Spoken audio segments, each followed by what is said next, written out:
And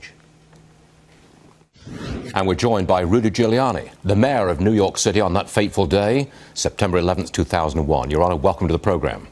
Thank you, Stuart. Would you take me through that day? When did you first get the call that something was going on? Well, it was probably right within 2 or 3 minutes of the plane hitting, right before 9 o'clock. I was having breakfast at the Peninsula Hotel in Midtown Manhattan with two friends, Bill Simon and Dennison Young. And a police officer came in and said a twin-engine plane had hit the North Tower, and there was a terrible fire at the World Trade Center. Did you go down there immediately? Well, I walked out. I saw a beautiful blue sky. I ruled out, because of that, an accident. And there were two thoughts in my mind. One was a terrorist attack, and the other was a possible insane person who might have attacked one of the buildings, one of the businesses there, or we occasionally have that happen, unfortunately, in a city like New York. And as I rushed down there, I could see the fire was terrible.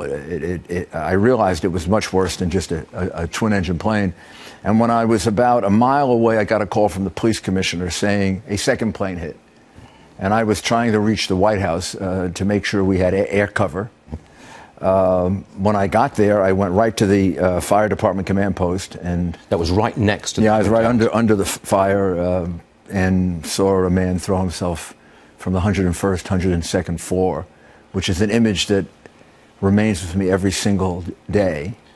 And then we went to the police department command post to make contact with the White House, which I did. We were warned of further attacks.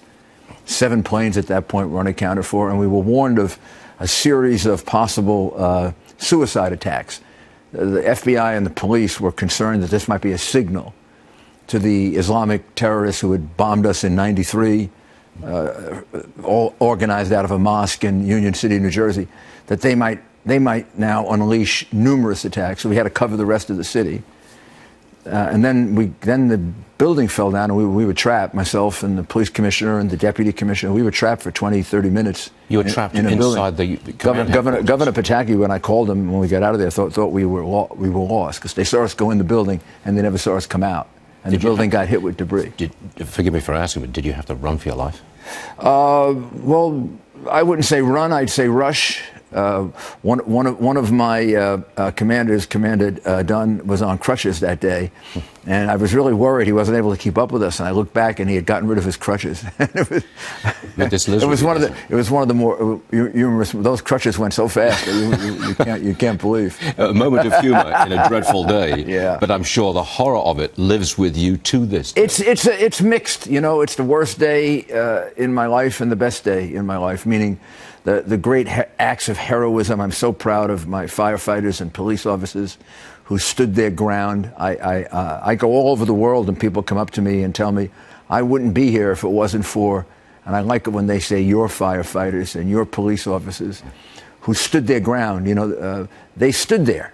And this is why we lost so many of them, because when they were told to evacuate, they didn't evacuate. They waited for the last civilian to leave the floor. Extraordinary performance. And that kept us from having one of these terribly chaotic exits in which people would have been killed in the exiting of the building. Yeah.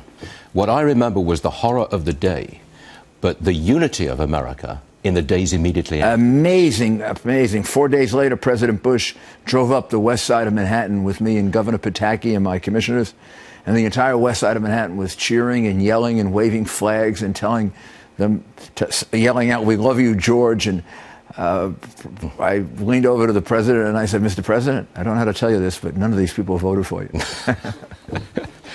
Your Honor, it was a pleasure having you on the program today. Thank you on this special day. It is a special day, and remember them all. They're our heroes. We shall. Thank you, sir. Thank you.